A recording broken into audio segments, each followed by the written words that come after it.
The HOA chained down the van of my disabled sister not out of policy but pure control. What began as suburban power play turned into a paper trail of fraud, lies, and buried federal violations. The moment the brothers started digging, the FBI came knocking. Turns out, the clipboard queen ran, the HOA wasn't just breaking rules. She was breaking the law, and this time, the system came for her. Before we deep dive into this interesting story, subscribe to our channel and tell us where are you watching from. Share in the comments below.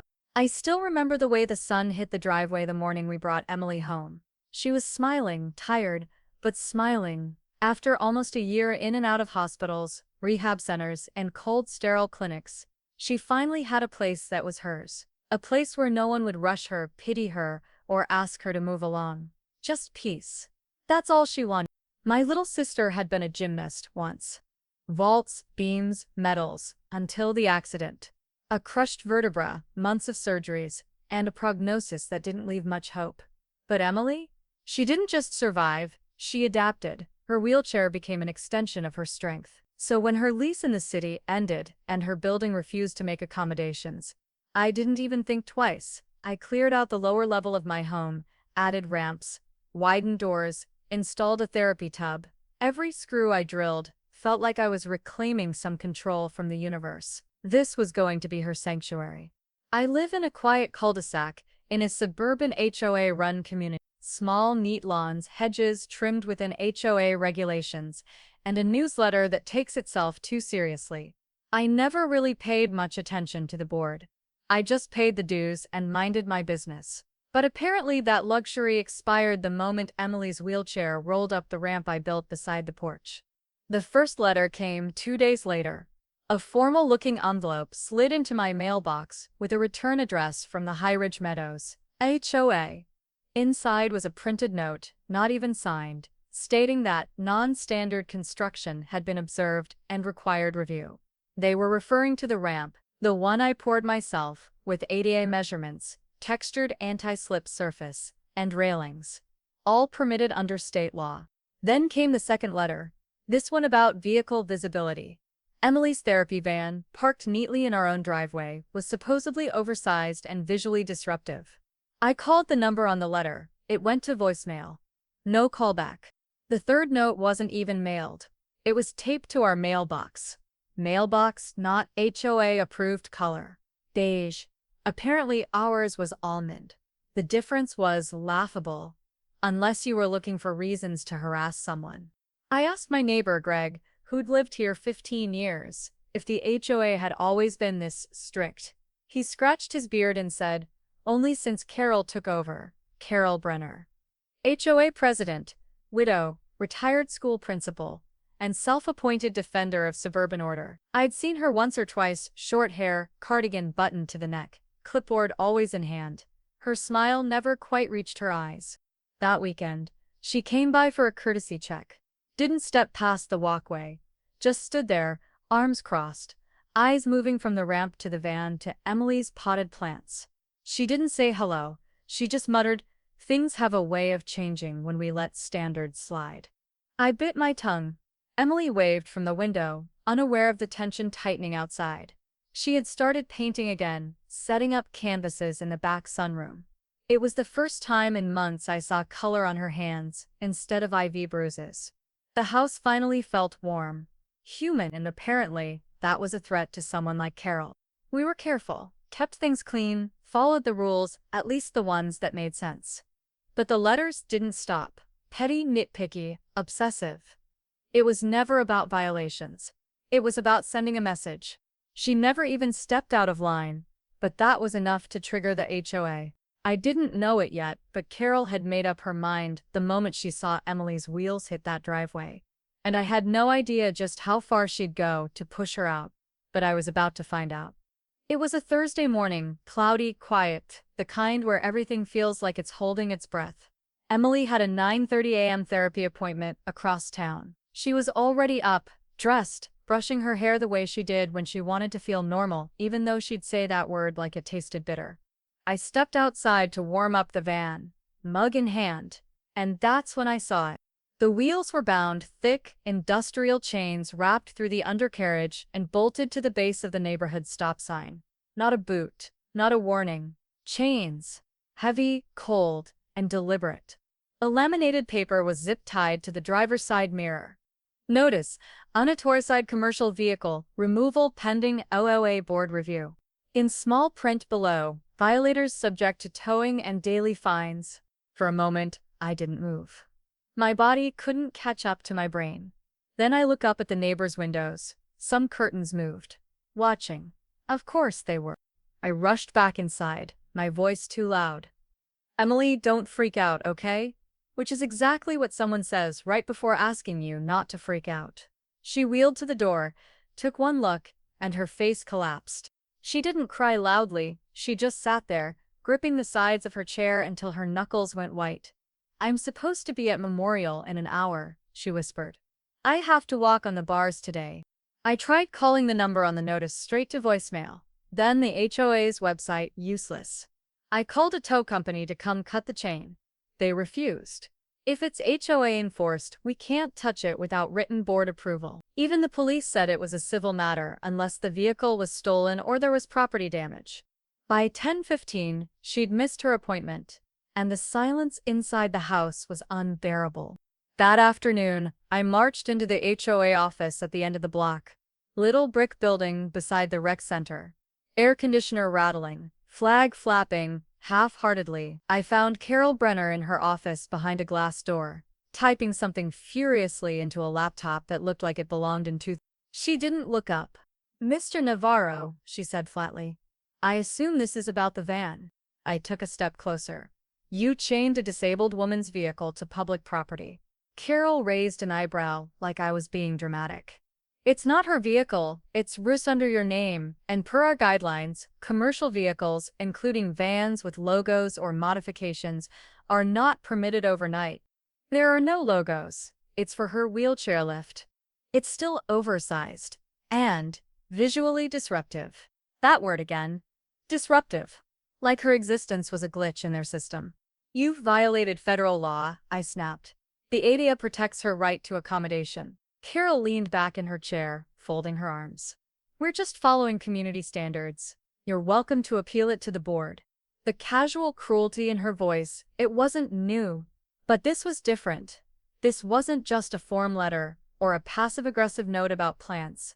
This was targeted, deliberate, and vindictive. I left before I did something I'd regret. That night, Emily barely spoke. She sat in the sunroom, sketching something I couldn't see. Headphones on but no music playing. I recognized the look. Withdrawal. The world had told her she wasn't welcome. Again. And me? I sat at my laptop and started digging. I read the entire HOA handbook, all 47 pages of it. Nowhere did it say anything about medical accommodations being disallowed. In fact, there was a section referencing the Fair Housing Amendments Act. It stated, "Reasonable modifications for residents with disabilities must be permitted unless they pose a direct threat to safety or substantial property damage." A ramp wasn't a threat. A van wasn't damage. I printed it out, highlighted the passage, and taped it to the HOA office door at 6 a.m. the next morning. Let her read it over coffee. But I knew this wasn't over. Carol wasn't just a stickler for rules. She weaponized them. And if she could chain down Emily's independence in broad daylight and walk away untouched, she wouldn't stop there. That was the moment I realized I wasn't just dealing with a petty bureaucrat. I was dealing with someone who believed power was her birthright. And if I didn't fight back smart and fast, Emily wouldn't be the only one she tried to erase. The problem with people like Carol Brenner is that they think no one's paying attention. That's how they get bold. That's how they start doing things in the daylight they used to reserve for the dark. After the van incident, I stopped waiting for someone else to help. If no one was going to hold her accountable, then I'd find a way to do it myself. Emily needed more than comfort. She needed justice, and I needed the truth. I started with the bylaws. I spent the next few nights combing through every page of our HOA's governing documents. The handbook, the CCNRs, the board meeting minutes. I printed them, highlighted them, even made sticky tabs like some courtroom paralegal. What I found was silence. Not one word forbidding disability accommodations. Nothing banning ramps, wheelchair vans, or any modification reasonably necessary for access. In fact, the handbook referenced the Fair Housing Amendments Act several times. Reasonable accommodations were not just allowed, they were federally protected. Carol's letters, her actions, they weren't interpretations, they were fabrications. But that was just the surface. It bothered me how confidently she spoke. How she dismissed me with that bored smirk like I was one of her students acting out in gym class. If she was breaking federal law this casually, what else was she doing behind the curtain? So I dug deeper. It started with a small line in the budget report from last year. Legal consulting. I remembered that there hadn't been any lawsuits filed that year. No legal notices sent to the homeowners. So where was that money going? The HOA's financial statements were technically public, but not easy to find. I had to file a written request through a portal that looked like it hadn't been updated since dial-up internet. Even then, it took 3 days and a follow-up call to Marge at the front desk to get the documents. What I found made my stomach turn. The HOA collected over $22,000 in fines last year. That's from a neighborhood of 43 houses. Most of it wasn't from actual violations. It was from arbitrary infractions. Fence height, mailbox paint, bird feeders, all board discretionary penalties. And every single appeal denied. Even more interesting, Carol had been signing off on every violation herself. There was no vote, no board consensus, just her initials, CB and a stamp. Some fines were paid in cash, no receipts logged. Some checks were made out directly to High Ridge Compliance Trust, a separate account from the HOA's main treasury. That wasn't just sketchy, that was fraud. But the part that made me feel like I'd stepped into something much darker, the ADA audit reports were missing. HOAs are required to conduct compliance audits, basic accessibility evaluations, especially if common areas are being altered. High Ridge Meadows Pool was under construction for over 2 years. Yet there were no audit submissions since I called the county clerk's office. They had nothing on file, not even a submission attempt. And the annual federal ADA report that's supposed to be logged online for community housing groups. Entity not found. Carol had buried the paperwork. She'd created a system with no oversight, no transparency, and no accountability, and worse, she'd profited off of it. Manipulating rules, stacking the board with passive allies, and crushing dissent under the weight of red tape and silence. It stopped being about Emily's van that night. This was about abuse of power. The next morning, I went door to door quietly, casually, just asking neighbors if they'd ever been fined or threatened by Carol. Most were polite, some were wary, but one older woman, a widow named Ruth on Birch Lane, opened her garage and showed me a file box. 37 letters in 2 years, she said. All because I wouldn't cut down my rose trellis. Carol said it obstructed the uniform aesthetic. I asked her if she ever appealed. She laughed. Once. After that, I stopped opening the envelopes. Ruth wasn't alone. I found a single mother 3 streets down, fined for chalk drawings on her wisewak. A veteran who got a warning about flying an unapproved American flag. A teacher who was told her car was too loud. They all had one thing in common. They backed down. Carol had won, over and over. Not because she was right, but because no one had the time, knowledge, or strength to fight back. But I wasn't them. I went home, laid out every document, every copied check image, every letter, every ordinance she had broken or twisted. I made a timeline. I highlighted patterns, and then I wrote it across the top of the page in red ink. If she broke ADA law, what else is she hiding? I wasn't just going after the chains anymore. I was going after the queen herself. Unmarked vehicles, black SUVs, window-tinted sedans, started showing up on our route. Not often, but enough. Parked at odd angles, running but unoccupied. I spotted one idling across from the HOA office for almost an hour one Thursday afternoon. When I walked past it with my phone out, it slowly rolled away. I thought I was imagining things until I caught 2 men in plain clothes snapping photos of the HOA board bulletin outside the clubhouse. One of them nodded at me, but said nothing. Emily noticed too. "Who are those guys?" she asked one morning. watching from the sunroom. I just shook my head. Not sure yet, I said. But they're not here for the landscaping. I didn't ask questions. I didn't need answered. I kept doing my part, collecting documents, photographing violations, recording every HOA visit and conversation. Carol began avoiding me in person now. No more smug lectures, just typed warnings and certified mail. The shift had started. The woman who once paraded around with a clipboard in condescension now had something real to fear. Exposure. Because here's the thing about people like Carol. They know how to bully, how to hide behind rules. But the moment they feel a legal spotlight warming their skin, they start to sweat. And I had just turned the light on. They say you can tell a bully's afraid when they start lying louder than they ever talked in truth. And that's exactly what Carol did next. A week after we filed the federal complaints, a notice of community nuisance violation arrived on our doorstep in a manila envelope, hand-delivered, not mailed. Inside was a typed document from the HOA board, citing multiple reports of disruptive and excessive noise emanating from the lower unit. It claimed my sister Emily was creating disturbances at irregular hours, potentially in violation of community quiet time policies.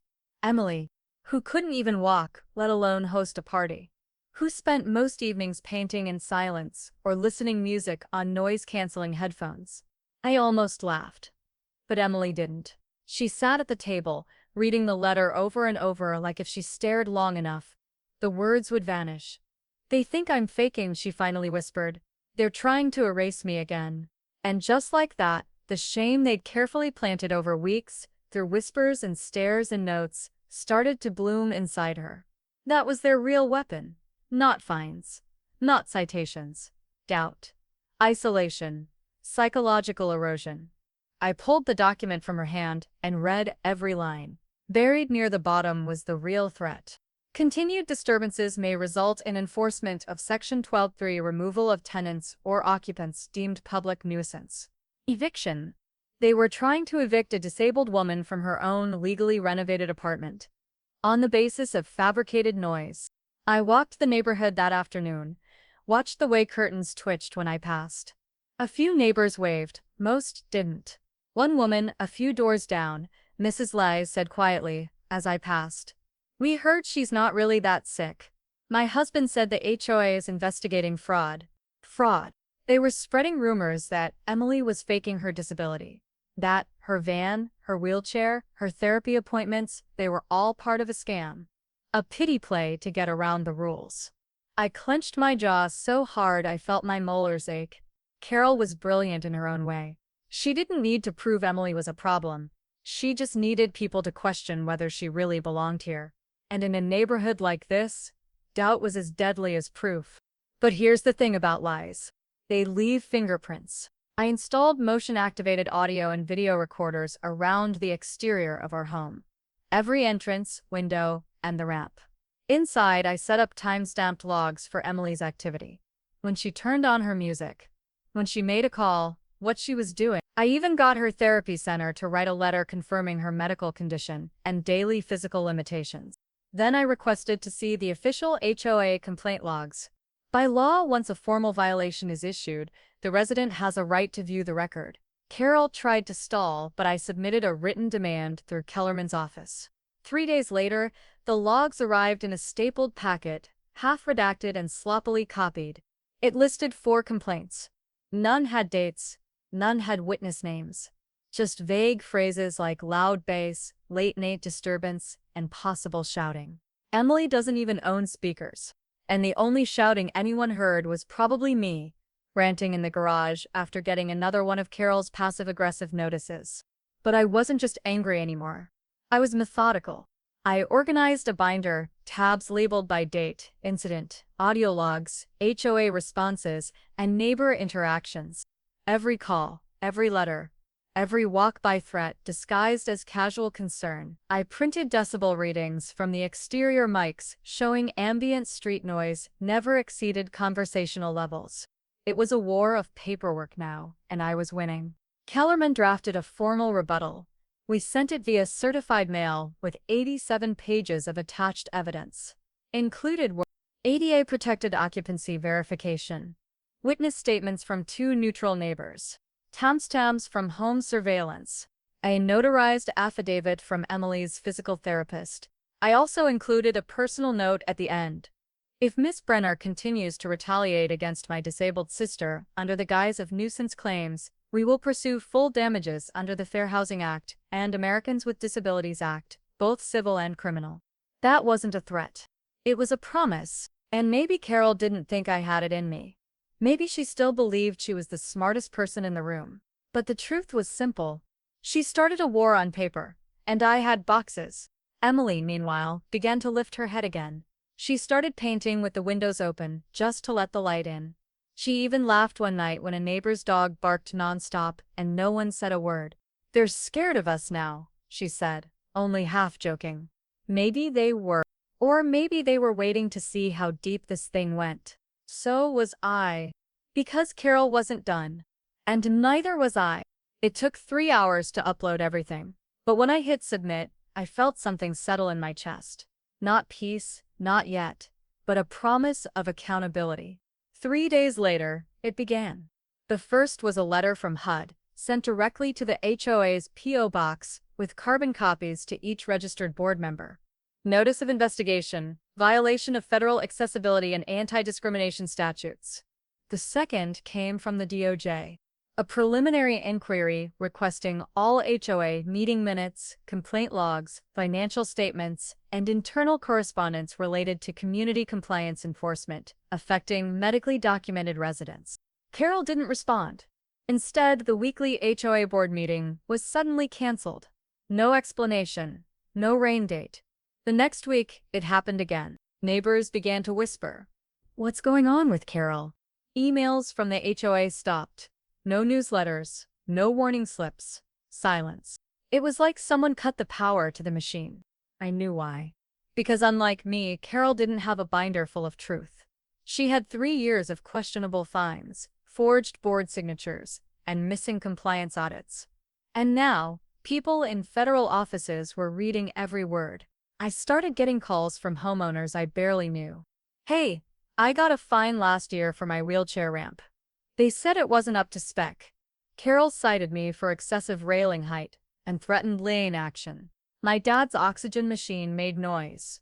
We got a warning. It wasn't just us. She'd been targeting vulnerable residents all along. I documented everything. The funny part, I didn't even have to say much anymore. The agencies did the heavy lifting. HUD scheduled on-site interviews. The DOJ requested a digital audit trail. And Carol? She started disappearing from sight. Gone were the morning walks with her clipboard. No more porch conversations with her inner circle. Her car, once parked in front of the HOA office like a throne on wheels, was nowhere to be seen. One day I walked by the office and noticed the bulletin board had been cleared.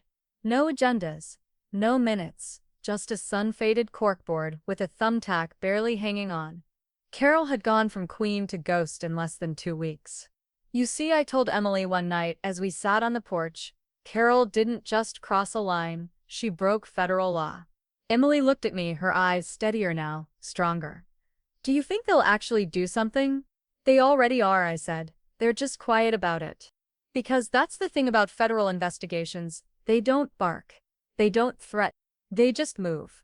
And when they move, people like Carol run out of places to hide.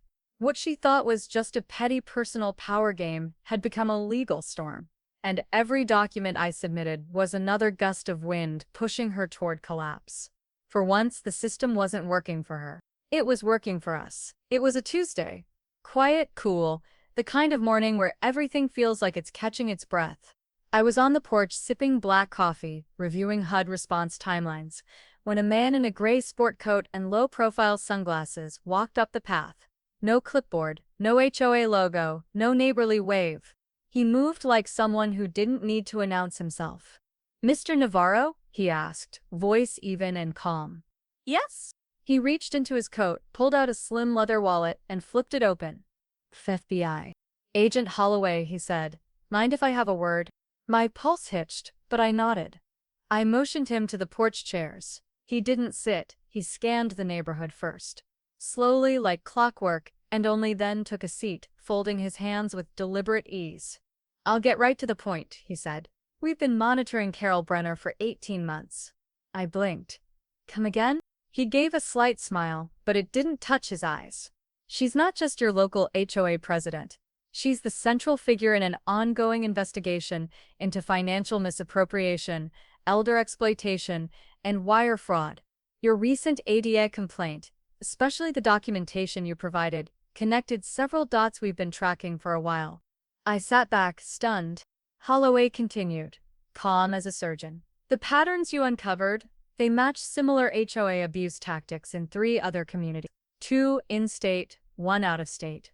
All linked by forged compliance waivers, fake service contractors, and untraceable violation fines. Carol's signature is on nearly all of them.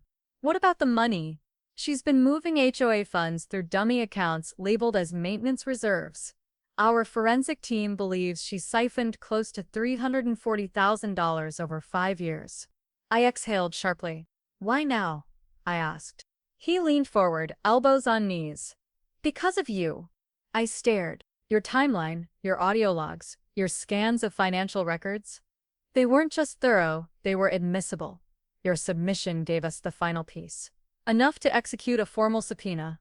Enough to move forward without internal delays. I didn't know what to say. You didn't just protect your sister, he added, voice lower now, like he was letting me in on a secret. You helped expose a criminal ring. Emily rolled out quietly behind us, hearing just the last part. She looked at Holloway, then at me. Wait, Carol's going to jail?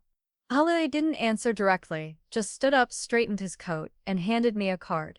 You'll be hearing from us again soon. But off the record? He looked me dead in the eye. Good work. And then he was gone. Just like that. No sirens, no agents swarming in. Just a quiet man on a porch, delivering the truth I hadn't seen coming. What started as a fight to defend my sister's right to exist in peace had just detonated something far bigger. Carol hadn't just messed with the wrong man. She'd triggered a federal reckoning. They read her rights while fitting the cuffs. Cold steel on manicured wrists. Carol's face contorted, not with shock, but something closer to humiliation. She scanned the crowd, searching for sympathy.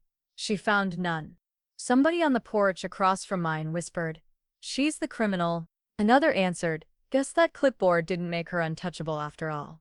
The agents boxed up computers, file drawers, and sealed evidence bins, labeled everything, tagged it with case codes. By 7:10 a.m., the office was empty, gutted like a failed bunker. By 9:00 a.m., an official email went out from a newly appointed federal receiver, stating that the High Ridge Meadows HOA board was formally dissolved pending investigation and restructuring. All fines were suspended, all ongoing enforcement actions frozen. And by noon, the bulletin board out front had a simple paper tacked in the center. Under federal review. I walked back into the house, stunned, grateful, emotionally wrung dry. Emily was already waiting in the sunroom. Her wheelchair turned toward the window. She looked up, eyes wide, half laughing, half crying. "Did it really happen?" she asked. I nodded. "She's gone. For good." She let out a shaky breath. One hand went to her chest, the other to her sketch pad. And then, finally, she smiled. Not the kind you fake to get through the day. The kind that says, "I'm safe now." After months of silence, chains, rumors, and fear, we had won. And the whole world finally saw what Carol really was. We even installed a ramp at the rec center. It was long overdue. But the best change, the one that still makes me smile. Emily runs the new community garden. It started as an idea she scribbled during a therapy session. Now it's real. 3 raised beds, all wheelchair accessible, framed by recycled cedar. The neighbors helped build them. Some donated tools. One couple from down the street brought her heirloom tomato seeds. Every Saturday, she leads a little group of kids and retirees, showing them how to plant, prune, and harvest. Sunlight therapy, she calls it. She still paints, too. Her newest piece hangs in the HOA office, the one we reclaimed from Carol's hollow regime. It's a watercolor of her van, unchained, parked beneath a blooming dogwood tree. At the bottom, she painted a caption in her soft cursive. "Freedom has roots." Some days I catch myself watching her laugh with neighbors' head back, eyes lit up, and I remember the silence. The tears. The way she shrank under Carol's shadow, and I know that's never happening again. Not in this neighborhood. Because this place, it's ours now. Built on dignity, not control. On fairness, not fear. We didn't just stop a bully. We reclaimed our home. And as for Carol, she pled guilty to mail fraud and misuse of HOA funds. Her sentencing hearing is next month. I won't be attending. I already saw what justice looks like. It's in the way Emily opens her blinds each morning without hesitation. It's in the way our mailbox now stands, painted almond, just the way she wanted. And it's in the final page of the bylaws we rewrote, signed by every resident, framed above the new ADA compliance certificate. Because Carol forgot one thing. You don't chain down a fighter, especially not when the feds are watching. If you've ever wondered what happens when the little guy fights back, this is just the beginning. Because HOA drama isn't just drama, it's real power, real laws, and real takedowns. We don't just tell stories, we expose the buried roots of control and show you what grows when justice finally hits sunlight. Stay close. The next one might be about your neighborhood.